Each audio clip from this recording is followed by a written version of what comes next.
Começar a gravar aqui. Peraí.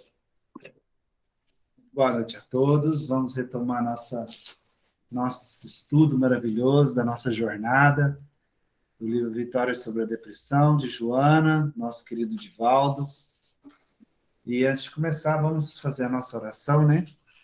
E eu vou convidar uma pessoa muito especial que está aqui com a gente hoje, que tem uma oração linda, que sai do coração, né, Dri? Imagina! Faz a oração para nós. Então tá. Respire fundo, acomode-se e prepare o teu coração para as coisas que você vai ouvir, para as coisas que você poderá sentir. Esteja aberto, esteja calmo, respire tranquilamente. Amado Mestre Jesus, mais uma vez aqui reunidos sob o vosso nome, sob a vossa égide, sob sua proteção, sob o vosso amparo. Rogamos, então, que possamos estar com os corações abertos, que possamos ser amparados. Ajude-nos a esclarecer mente e coração, amado Mestre Jesus, nosso amigo maior, mestre de todos os mestres, médico de todos os médicos. Sê conosco, Senhor, hoje e sempre, e em tuas mãos entregamos o estudo da noite de hoje. Seja feita sempre a vontade do nosso Pai que está no céu, hoje e sempre. Que assim seja. Muito obrigado. Que assim seja. Que assim Bom, seja. hoje a gente retoma. Alguém pode falar, Adri. Você ia falar. Não, eu fui desligar aqui e apertei sem querer. Vamos embora, vamos estudar. Hoje, retomando nosso estudo, continuando, né? Capítulo 21 do livro Vitória sobre a Depressão, o retorno do filho pródigo. Vamos ver o que a nossa irmã tem para nos ensinar nessa noite abençoada de hoje. Alexandra, você fecha o portão aí para nós? Capítulo 21, retorno do filho pródigo. Analisando-se a sábia parábola do filho pródigo, deduz-se que o seu retorno à casa paterna tem muito a ver com a condição dos modernos espiritistas, que no passado tomaram o conhecimento da doutrina de Jesus e os ricos de conhecimento de insuperáveis bênçãos. Reuniram todos os haveres do sentido e da inteligência e partiram para as experiências dolorosas nos países longínquos da irresponsabilidade e da incerteza, da insensatez. Não entendi uma palavra do que eu li. Lê de novo aí, porque... Analisando-se a sábia parábola do filho pródigo, deduz-se que o seu retorno à casa paterna tem muito a ver com a condição dos modernos espiritistas que no passado tomaram conhecimento da doutrina de Jesus. E ricos de conhecimento de insuperáveis bênçãos, reuniram todos os haveres do sentimento e da inteligência e partiram para as experiências dolorosas no país longínquo da irresponsabilidade, da insensatez. Desperdiçaram todos os tesouros de tempo e de oportunidade, entregues ao gozo estafante e perturbador, até o momento em que se sentiram vazios e angustiados, experimentando a grande escassez de meios para prosseguir na luxúria que se abateu sobre a devastada região da alma. Sem provisões morais nem equilíbrio emocional para enfrentar as consequências das suas dissipações, não encontraram ensancha para a reabilitação e a sobrevivência, senão entre os suínos dos vícios, tornando-se mais vilipendiados, quando então pensaram na suprema misericórdia do Pai e retornaram ao grande lar. Assinalados pelas dores e pela carência de tudo, destroçados e sem condições de apresentar-se como filhos queridos, que sempre foram, expressaram toda a sua dor e miserabilidade àquele que sempre os esperava com ternura e afabilidade.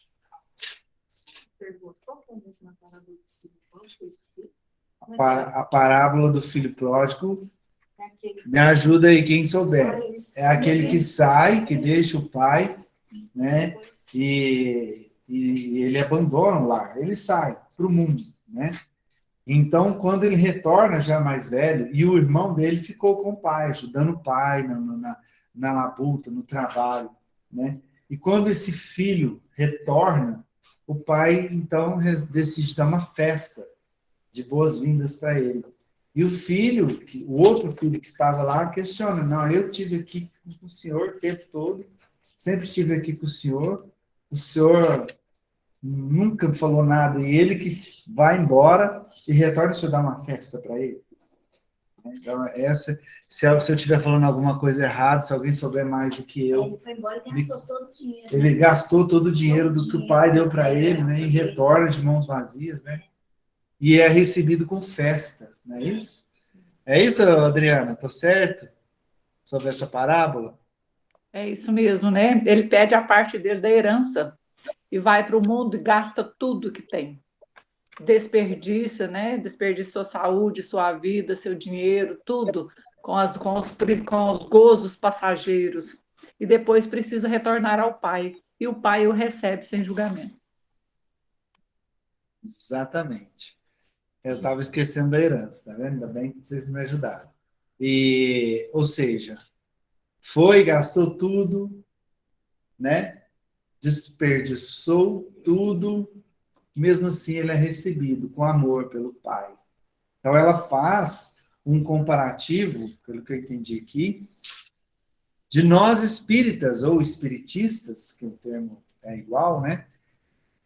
Que temos quantos de nós espíritas tem o conhecimento, entende, estuda e decide por continuar nos vícios do mundo, né? Decide por continuar aquela vida cheia de vícios, atrás de prazeres materiais, atrás enfim, de tudo que é da matéria, ignorando as coisas da alma, até que vai desgastando tanto, e aí a pessoa, na busca das coisas materiais, o que ela vai conseguindo encontrar, na verdade, é um vazio no peito. Porque ela vai atrás dessas coisas da vida, né, do consumo, etc, etc. E nada daquilo traz a verdadeira felicidade para a pessoa. Na verdade, né? Ela não encontra a verdadeira felicidade. Vou para balada, vou para festa, Só que chega num ponto que tudo aquilo começa a perder a graça. Você está na balada, você está na festa, você está num lugar com os amigos, você está divertindo, de repente aquela diversão deixa de ser diversão. Vai perdendo a graça. E aquilo começa a abrir um vazio dentro do peito, quando vê a pessoa está trancada no quarto escuro, em crises de ansiedade ou de depressão, porque ela não vê sentido mais na vida. E aí essas coisas que ela buscou, os prazeres materiais, começam a perder sentido. Ou então ela até começa a desenvolver algumas doenças, consequências da vida que ela levava. E aí aí começa a vir um outro vilão, a culpa. Ela começa a se sentir culpada, porque ela desperdiçou o seu tempo com essas coisas que não trouxe nada de valor para ela. E ela se sente inútil, vazia, e ela começa a achar que ela vai ser punida por Deus, ou pelo pai, ou por o que quer que seja que ela acredite, que ela vai ser punida porque ela não merece receber o amor de Deus. Só que, se mesmo assim, imbuída de culpa, de dor, de vazio, ela resolve buscar quando ela vai atrás, seja numa religião, num templo, em qualquer meio que ela tenha para se reencontrar com Deus, o que ela recebe? O amor dele, em toda a sua plenitude, para acolhê-la, para ampará-la. Então, é um comparativo que ela faz com a parábola, né, do filho pródigo. É esse. Foi o que eu entendi, tá, pessoal? Aí vocês complementam aí, vocês entenderam se está no caminho ou não. Nossa, que silêncio.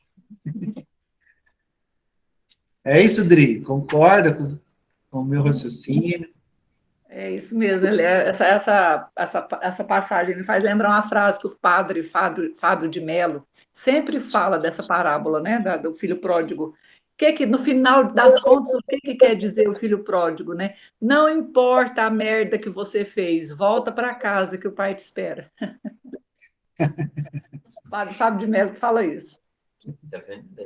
E aí, pai? Aí, Marcelão. Tem que ser um espírito bem evoluído, né? Porque eu não sei se eu teria essa coisa ainda não. Você é pai, você é pai. Não é à toa, né? Você é pai.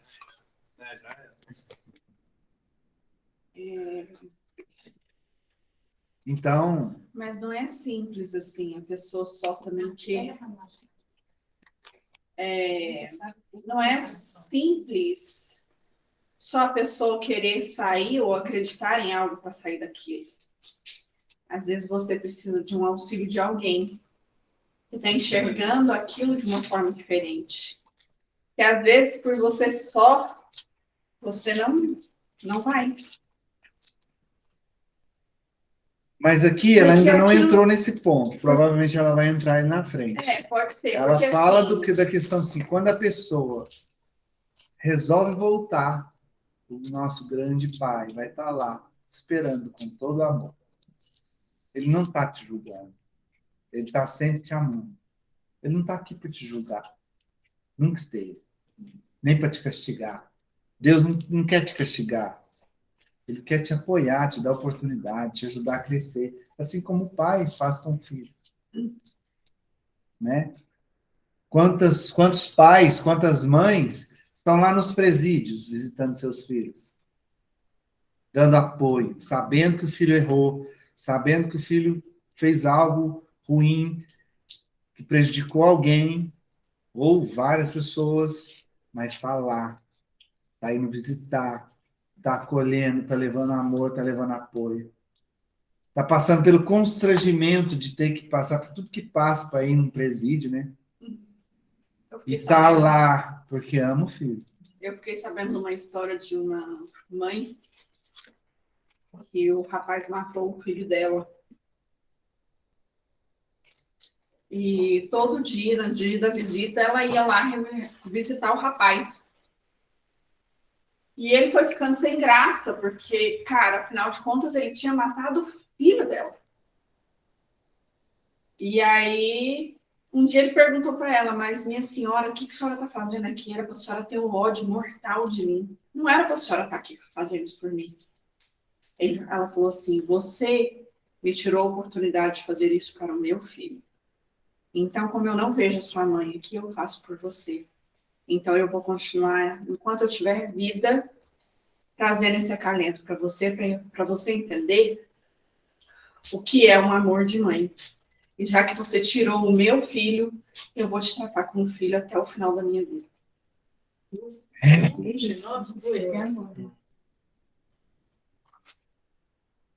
Essa aí sabe pagar o mal com o bem. Nossa. Essa é um espírito evoluidíssimo. Eu não penso. Não sei eu te falar, mas nem imagino. É muito difícil. Onde você parou? Primeiro parágrafo aí. Quem quer continuar a leitura? Onde que é? Enquanto se justificavam pela deserção do lar paterno, pelos abusos e comportamentos insanos, o amor amparava-os, misericordioso, oferecendo-lhes os valiosos bens de compreensão e de socorro, não valorizando a sua queda nem aguardando explicações desnecessárias. É o que a gente estava falando aqui da figura do pai, né? De imediato, o pai amantíssimo convocou seus servidores, a fim de que os vestissem com a túnica da dignidade, oferecendo-lhes apoio para os pés feridos e cansados, permitindo que uma grande alegria se instalasse no reino, porque os perdidos agora estavam achados, e aqueles que se encontravam mortos nas paixões cruéis, agora estavam vivos para a realidade. O seu incondicional socorro e toda a sua assistência irritaram os irmãos mais velhos, que é a história que o Hélio estava contando. Aqueles espíritos que se compraziam no mal e os assessoraram nos dias da sua alucinação, que amargurados negavam-se a participar do banquete da Boa Nova, toda feita de madrugada festiva e de esperança. Mesmo a estes, o Pai generoso explicou que também os amava, que sempre estivera protegendo-os e compreendia o seu mal-estar, propondo-lhes, no entanto, renovação e arrependimento, pelo procedimento doentio que requeria perdão e afeto. Né? Então, esse aqui é o Pai misericordioso. Né? Envolvendo os filhos perdidos em afabilidade e doçura, levou-os para reflexões felizes da temperança, de modo que pudessem refazer as trilhas evolutivas mal percorridas e se preparassem para os futuros cometimentos da renovação moral. Dessa maneira, reencarnaram-se na abençoada escola do Espiritismo, de modo a aproveitar os recursos iluminativos e salvar-se. É a figura, né? A figura do pai amável, que embora os filhos tenham alguns trilhado caminhos equivocados, né? Outros trilhados caminhos diferentes, o que acontece? Ele é aquela figura da temperança, da ternura. Né? Então, o que acontece? Existe a educação, né? Que ele prega, a educação da renovação, que aí tem a expressão do Espiritismo, né? E todos os filhos, de alguma maneira, ali foram amados, né? Eles foram ali acolhidos, né? Cada qual com as suas características.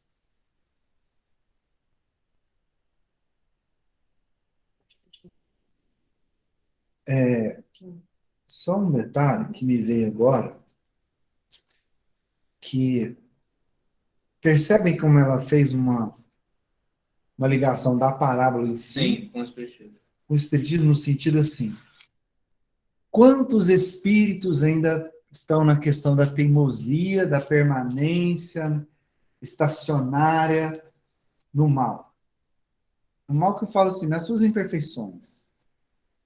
E justamente por ainda estar presos às suas imperfeições, a gente sabe quais a gente está falando aqui, as imperfeições morais, não consegue enxergar o caminho, não tem luz no caminho deles para enxergar como vão se fazer felizes. E por estarem felizes, querem impedir que os outros sejam felizes. De onde vem toda a parte de ressentimentos, remorsos, vinganças, né, que transcendem a existência material. Né? Por exemplo, o Léo fez algo contra mim, que eu julguei que foi algo errado contra mim. Ele me decepcionou. Ele me traiu. Aquilo, por eu ser infeliz, por eu ainda ser um espírito imperfeito e egoísta, enxergo que a lei da vida é olho por olho, dente por dente. Então, ele me feriu, ele me traiu, eu devo pagar com a mesma moeda. Só que ele me matou. Matou meu corpo físico, eu desencarnei. E, ou seja, mesmo depois de desencarnado, eu vou levar essa raiva, esse rancor, porque está na minha essência. Está na minha alma, no meu espírito. Essa imperfeição, essa incompreensão com relação à evolução, ao crescimento. E aí eu continuo levando comigo, depois da morte, a raiva, o rancor, a vingança. E me torno um obsessor. Ou então, em outro caso, por exemplo, somos irmãos e temos um terceiro irmão. E aí esse terceiro irmão apronta, né? Como ela falou. E aí a gente desencarna. E a gente pensa assim, ele vai para o umbral mesmo, porque ele aprontou a vida inteira. Aí chega lá no umbral, talvez ele é recolhido antes de nós dois. Ele é recolhido, ele é amparado, ele é retirado das zonas umbralinas antes de nós dois, porque nós dois estamos julgando ele. Ele é ruim, ele é mau, ele fez toda coisa errada. Só que quando ele chegou lá, que ele viu o que ele fez, ele se arrependeu muito mais rápido que nós dois, que estamos levando o ressentimento com a gente. E ele pediu perdão, ele se entregou a Deus, ele reconheceu os erros. E ele foi resgatado antes de nós dois. E aí, ó. Entende? Entende? É isso. Porque Deus é misericordioso. Ele não está para julgar. Quem que está julgando, na verdade? Eu e o Léo. O nosso outro irmão, que fez as coisas que para a gente era errado. Entende? Desculpa aí, pode falar.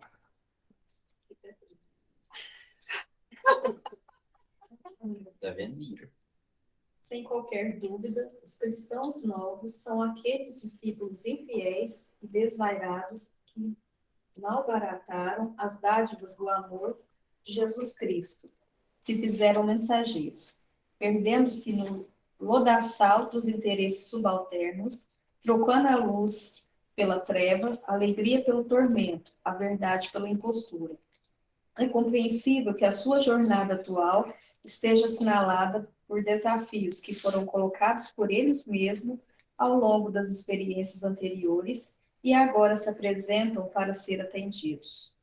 Dores e aflições, solidão e carência constituem-lhes o resultado da malversação dos inestimáveis bens de que dispuseram e colocaram a serviço da alucinação imediatista, do gozo em detrimento da aplicação correta em favor da futura felicidade mediante o trabalho e a autodignificação.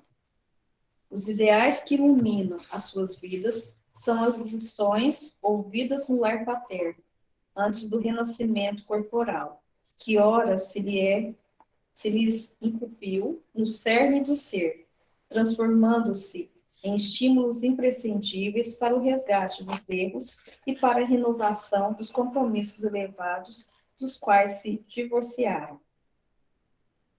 Aqueles que persistem, mesmo sob chuva de calhaus e de desespero, estão conscientes da grave responsabilidade que lhe pesa sobre a consciência antes a sublime concessão que receberam, ganhando a dádiva do recomeço no mesmo país longínquo, quando este se encontra assolado pela seca e pela escassez de alimento espiritual para a sustentação do seu povo. Então, eu vou explicar aqui que é... Aqui estou falando... Ixi, gente, como é que eu vou explicar isso aqui?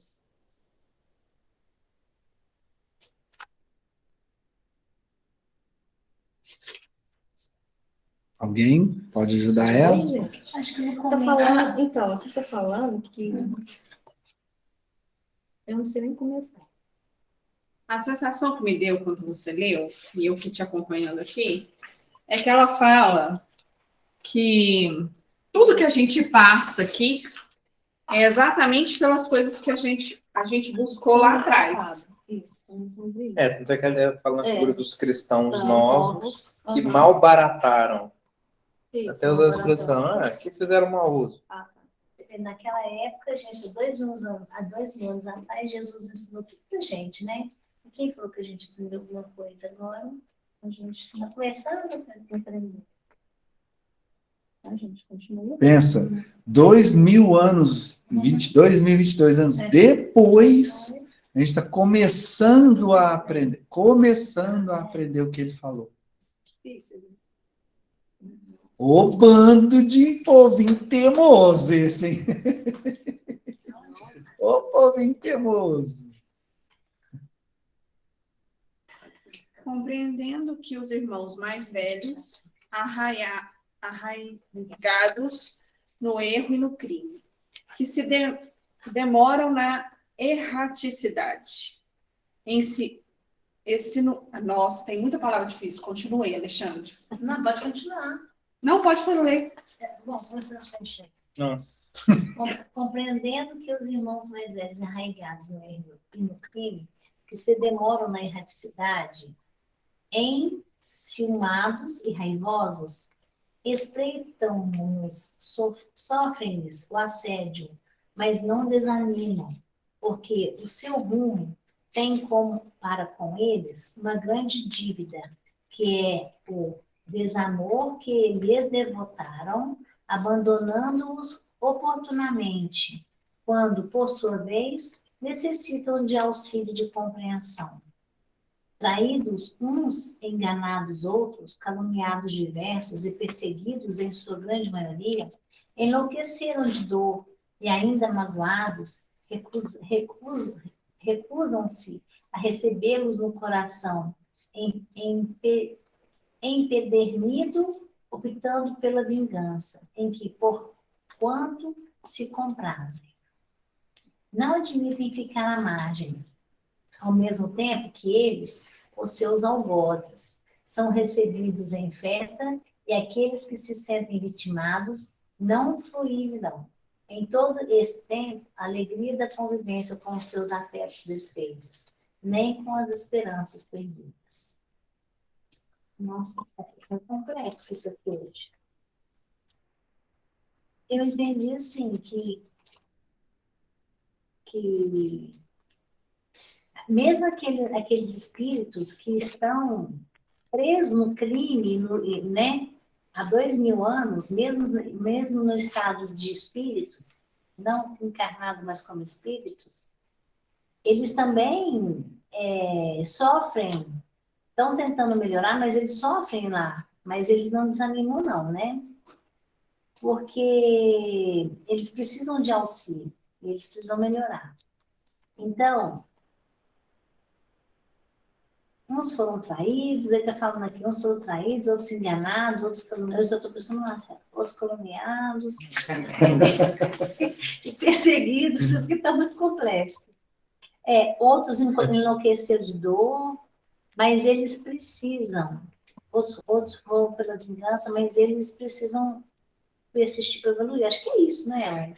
O fato que eu entendi, assim, o fato deles estarem há tanto tempo presos no julgamento, no egoísmo, né? Aquilo que eu falei agora há pouco, assim. Você está num sofrimento tão grande, você consigo mesmo, você não admite o outro receber bênçãos, felicidade. Então você está tão infeliz, você quer que o outro esteja infeliz com você. E esses, né, os estacionados, ou estacionários, os que permanecem no erro, permanecem na ignorância, permanecem insistindo em dar voz às imperfeições morais, e fica ali alimentando ódio, alimentando raiva, alimentando culpa, aqui eu tô pensando naqueles espíritos desencarnados mesmo, que desencarnam nesse processo da dor, do sofrimento, e continua lá sentindo raiva, sentindo ódio, passando por mais sofrimento lá no plano espiritual, continuam não aceitando. E o orgulho é tão grande que eles não admitem que o outro esteja numa condição melhor que eles, entende? Tanto orgulho. Só que essa dor, ela vai apertando tanto, que chega uma hora que não dá mais. É tanto tempo de dor e ela vai intensificando de uma forma tão grande que chega uma hora que ele pede arrego. Ele não quer, ele não aguenta mais. E é nessa hora que ele vai despertar. Ele vai despertar o coração, a alma, de alguma forma, para receber o auxílio. E vai retornar, entende? Retornar para Deus, retornar para... Por quê? Porque a dor que ele mesmo vai plantando no coração dele vai causando tanto sofrimento Porque tá vendo? Ela vai aprofundando ali na dor, no sofrimento, no engano, na calúnia, perseguição, não admite ficar à margem, e vai, e vai, e vai, até nem com as esperanças perdidas, né? E vai ficando ali na dor e no sofrimento. Eu estou estudando aquele livro Memórias de Suicida. Tem uma parte lá que eu estou, que está falando das prisões espirituais, lá nas zonas umbralinas, né?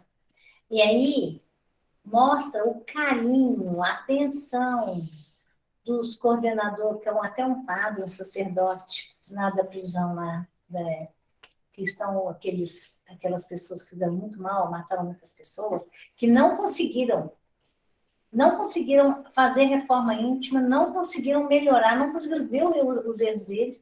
E eles têm tanta dívida para pagar, tanto compromisso, eles sabem que a única maneira deles melhorarem é reencarnando e para pagar essas dívidas, que eles se escondem e não querem sair dessa prisão. Às vezes ficam lá por séculos, milênios, né? Porque medo de enfrentar. É tanta dívida que está com medo de começar. Enfrentar.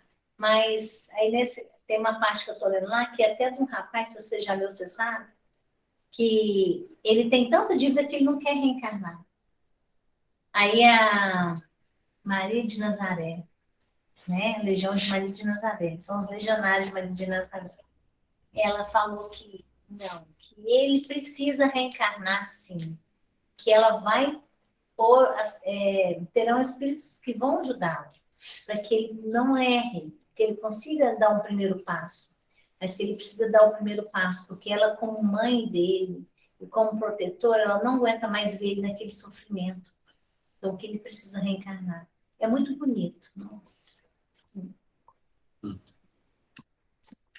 Dri, você quer ler a próxima parte para nós?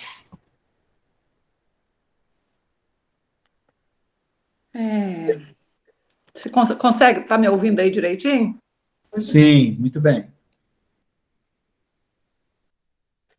Não admitem ficar à margem ao mesmo tempo que eles, os seus algozes, são recebidos em festa, e aqueles que sentem vitimados não fruíram em todo esse tempo a alegria da convivência com os seus afetos desfeitos, nem com as esperanças perdidas. É natural, portanto, que a jornada desses filhos pródigos de retorno ao proscênio terrestre seja assinalada pelos testemunhos, cabendo-lhes empenhar-se para demonstrar que, após terem caído em si, abraçaram novas ideias e estão dispostos a pagar o tributo pelos prejuízos que causaram aos seus irmãos hoje equivocados. O amor de Deus não tem limites e por isso mesmo é misericordioso quando a justiça deve ser implantada. É rico de compaixão quando escasseia os meios de elevação dos calcetas, abrigando todos no seu seio. A ninguém faltam os instrumentos para a renovação e a autoiluminação no país longínquo em que se encontra. Sem qualquer dúvida, não há mais alegria no Senhor quando alguma de suas ovelhas... Sem qualquer dúvida, há mais alegria no Senhor quando alguma das suas ovelhas que se extraviou retorna ao rebanho. Perseverando, então, no bem em ação, esses filhos pródigos terminarão por sensibilizar os irmãos mais velhos, induzindo-os à mudança de atitude, renovando-se também. Os júbilos serão mais auspiciosos, porque o rebanho da fraternidade estará reunido na seara do amor e da luz, trabalhando para que nunca mais ocorram a fome de paz, nem a escassez de sabedoria entre os habitantes do país longínquo. O retorno à casa paterna é sempre feito com ternura e gratidão, porquanto nenhum lugar no mundo de ilusões existe que se lhe compare à segurança e à harmonia. Gente, eu li esse capítulo aqui, li e reli, né, e fiquei até emocionada, né, marquei aqui, risquei algumas linhas, né, grifei algumas coisas aqui. Vocês entenderam até agora o que a Joana está falando aqui para a gente? Sobre os filhos pródigos? Quem são os filhos pródigos? Somos nós. Nós que um dia lá atrás reconhecemos aqui, como ela diz, caímos em nós mesmos, né? Cada um caiu em si, que estava equivocado, que estava errado. Aí o Pai amantíssimo, sem lhe fazer perguntas e sem julgamento, como ele está dizendo, sem explicações desnecessárias, te deu uma nova túnica. O que isso significa? Você reencarnou, te deu uma vida nova, te deu uma nova oportunidade, né? E você veio, né, para poder viver uma vida, porque as primeiras que você teve, você desmandou com os bens que o Pai Celestial te deu. A gente mandou e desmandou nessa terra com os bens tanto celestiais quanto físicos que o Senhor nos deu. Depois disso, arrependidos, voltamos e o Senhor nos deu uma nova vida. Nessa nova vida, aquelas pessoas a quem nós fizemos mal, que somos os algozes delas, elas têm ódio da gente, elas têm inveja, raiva, medo, um monte de coisa ruim contra nós, porque nós está falando aqui, ela cita o que nós fizemos. Nós mentimos, traímos, dilapidamos, enganamos. Ela vai aqui, ó, elencando tudo que a gente fez com eles, né? E eles não compreendem, eles usam a vingança, eles querem a vingança, né? E também não compreendem por quê que nós que fizemos tudo aquilo com eles, hoje gozamos de uma vida boa, gozamos de vida junto com entes queridos, enquanto que eles não podem. Aqui, ó. O seu incondicional socorro e toda a sua assistência irritaram os irmãos mais velhos. Aqueles espíritos que se compraziam no mal e os assessoraram nos dias da sua alucinação, que, amargurados, negavam-se a participar do banquete da Boa Nova, feita da madrugada festiva de esperança. Quando houve o banquete lá, foi quando decidida a nossa encarnação, eles não puderam participar, né? Mas eles assessoravam a gente nos dias da nossa luta, nos dias da nossa tristeza. Aí ele continua a história contando, ela continua. Sem qualquer dúvida, quem são os cristãos novos? Né? Os cristãos novos que chegaram à Terra. Esse país longínquo que ela fala, gente, é a Terra, é a encarnação, o que é distante do plano espiritual, o que é distante do reino de Deus, né? Então, essa terra longínqua, que eles estão dizendo que é a encarnação, porque você se separa, querendo ou não, por mais que a gente saiba da mediunidade, da ligação e tal, é separado, né? Você passa a viver aqui como se nunca tivesse vivido antes. Então, é chamado de terra longínqua. Isso é falado em vários outros escritos, em vários outros livros, né? Dessa terra longínqua, que é quando a gente está encarnado, parece que a gente está separado do outro pessoal, né? Pelo menos é assim que a gente se sente, nós que estamos encarnados. Eles não. E nós hoje estudamos, sabemos que não, mas no fundo é assim que a gente se sente, né? Então ela explica que hoje, nós que estamos encarnados, as dores, as aflições, a solidão, carências, tudo isso constitui resultado da malversação, ou seja, do mau uso que fizemos de todas essas coisas nas outras vidas, né? E hoje a gente vem como testemunhar que isso realmente não é bom. E ela continua, né? Compreendendo que os irmãos mais velhos, aquele pessoal que não pôde reencarnar porque não se arrependeu, como a gente se arrependeu, que não compreenderam, não puderam participar daquele banquete de outrora, né? Eles ficaram arraigados no erro e no crime, e se demoram lá no plano espiritual sem poder reencarnar, porque não se arrependem, não pedem uma nova chance, como nós pedimos, como nós voltamos para o Pai.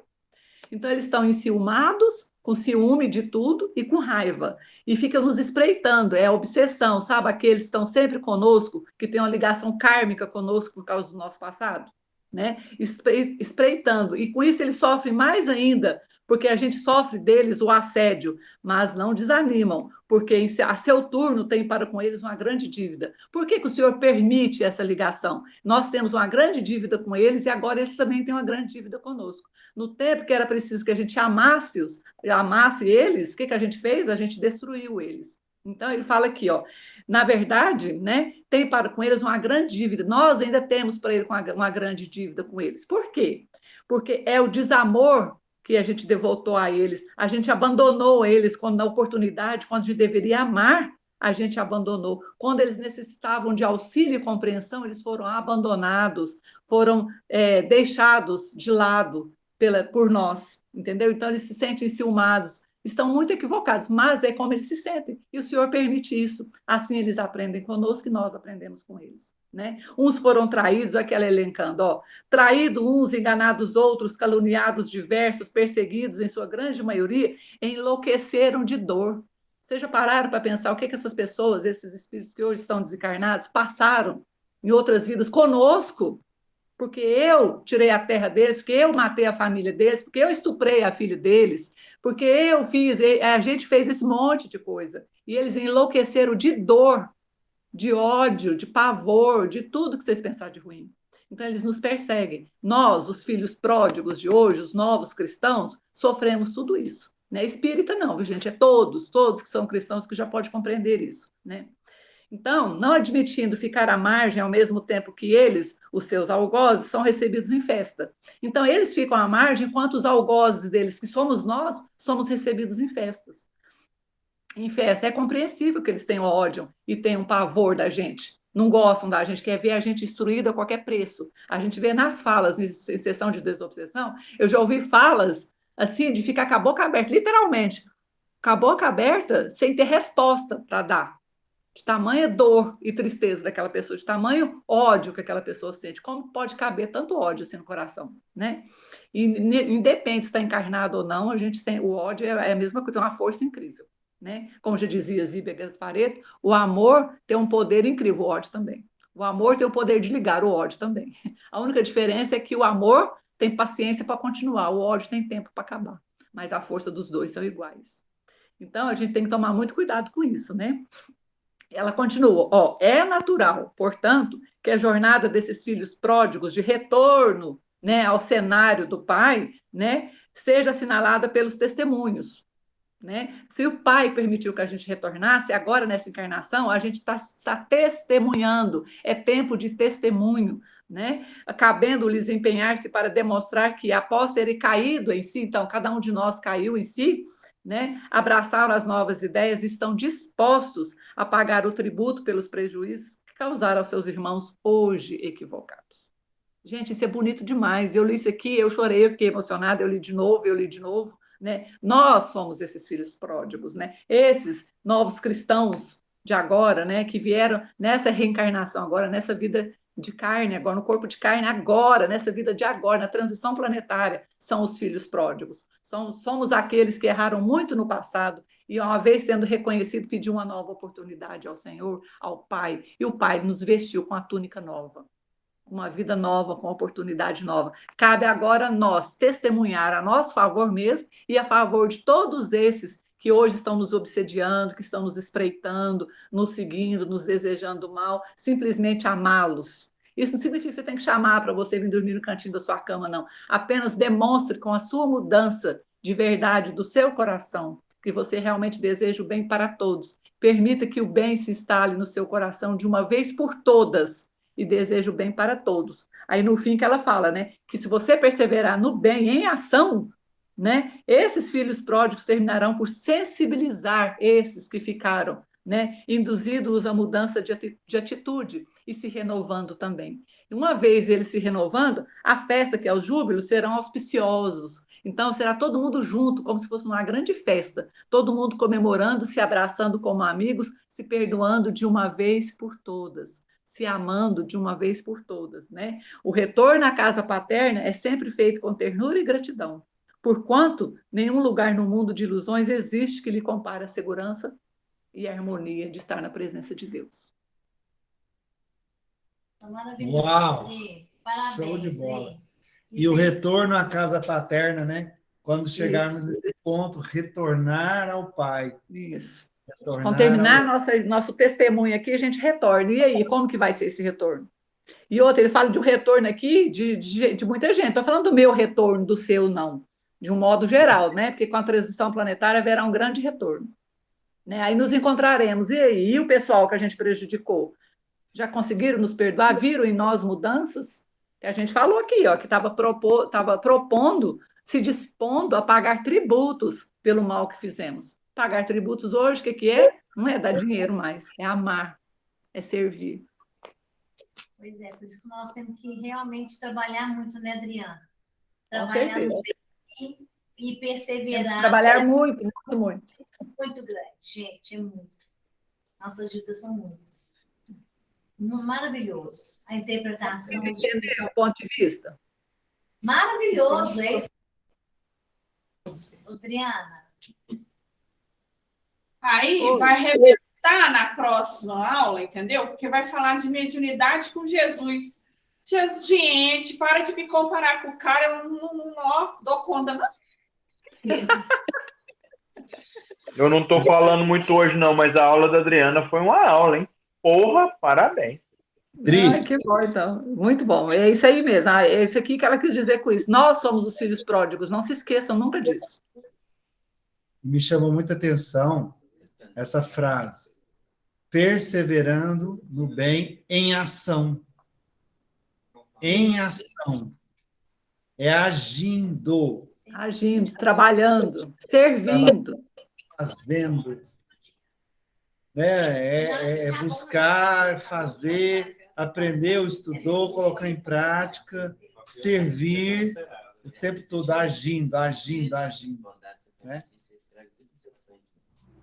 A gente já não sei se a gente vai conseguir pagar o que a gente tem lá atrás, né? A gente não pode adquirir mais. Mas quanto mais a gente trabalha no bem, persiste no bem, gente, mais fácil fica para a gente assumir nossos compromissos e pagar nossas dívidas lá para trás.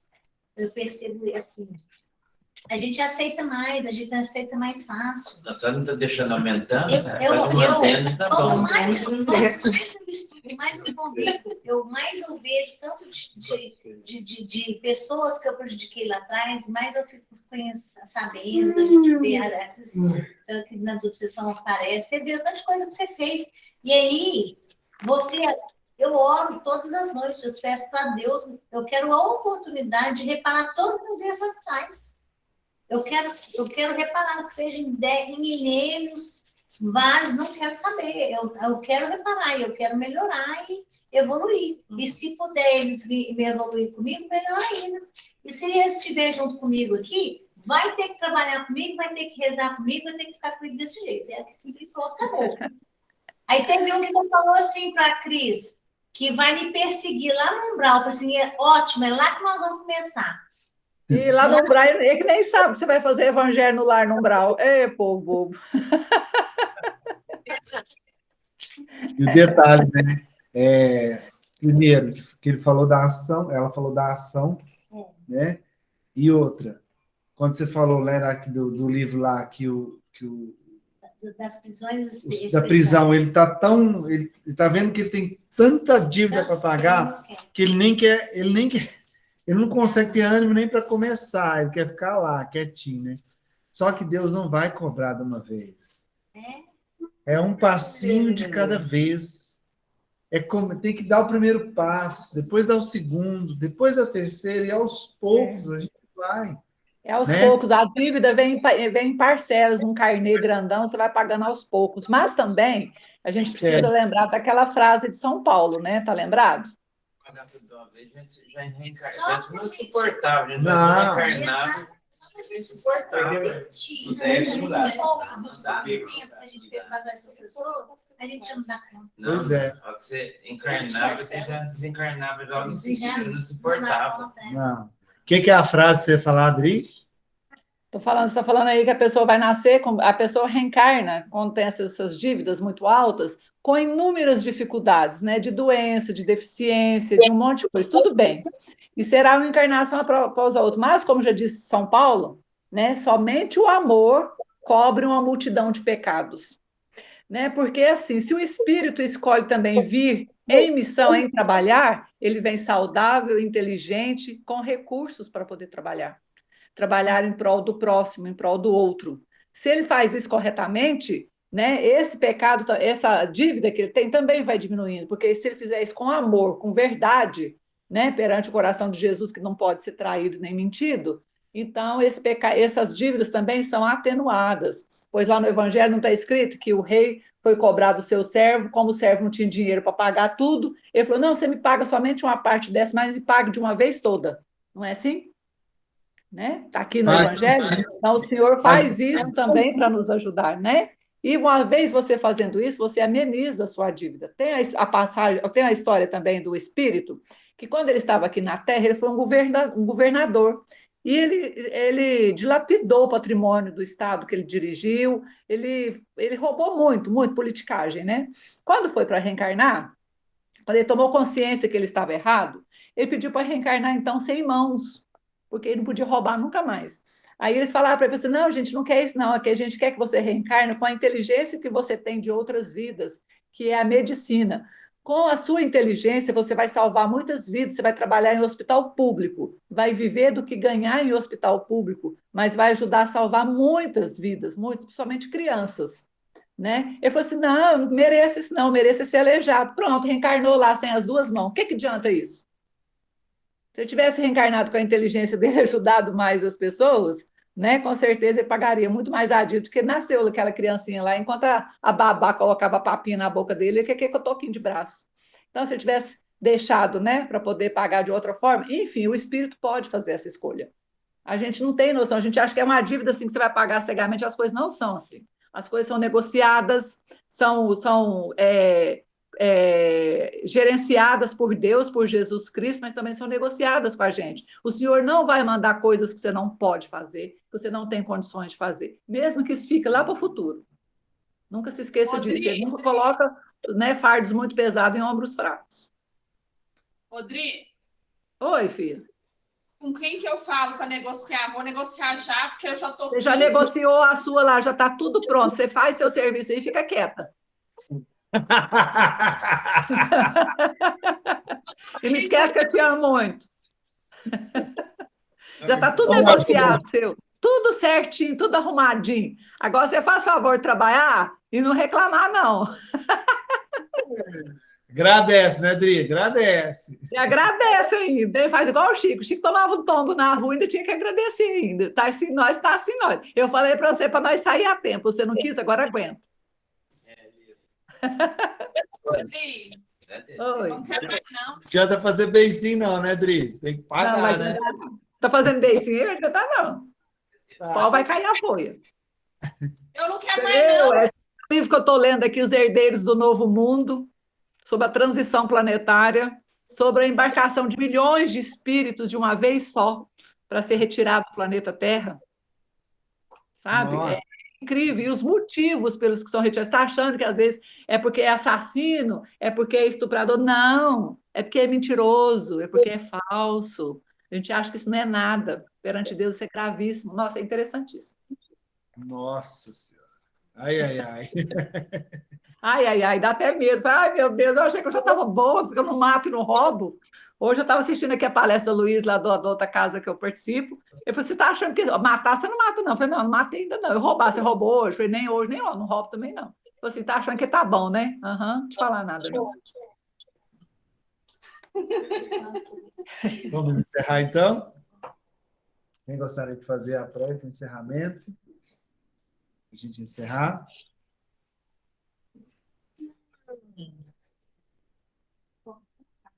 Então, vamos, nesse momento, levar os nossos pensamentos a Jesus, agradecidos, né, por esses momentos que passamos aqui, refletindo sobre os seus ensinamentos, e que nós possamos voltar para os nossos lares, né, com a boa intenção, e não só ficarmos na boa intenção, né, mas que nós possamos colocar em prática esses ensinamentos, né, trabalhando no bem, no amor, na caridade. E é com esses pensamentos que a gente encerra o nosso estudo de hoje. A oração que Jesus nos deixou. Pai nosso que estás nos céus, santificado seja o vosso nome, venha a nós o vosso reino, seja feita a vossa vontade, assim na terra como nos céus. O pão nosso de cada dia nos dai hoje, perdoai as nossas ofensas, assim como nós perdoamos a quem nos tem ofendido. Não nos deixeis cair em tentações, mas livrai-nos de todo mal. Que assim seja. Jesus nos abençoe a todos. Gratidão, muito, muito obrigado a todos vocês por mais uma aula abençoada. Tchau, Dri. Muito obrigada. Desculpa a falação, viu? Por isso que eu não gosto de abrir a boca, eles estão para falar. Beijinho.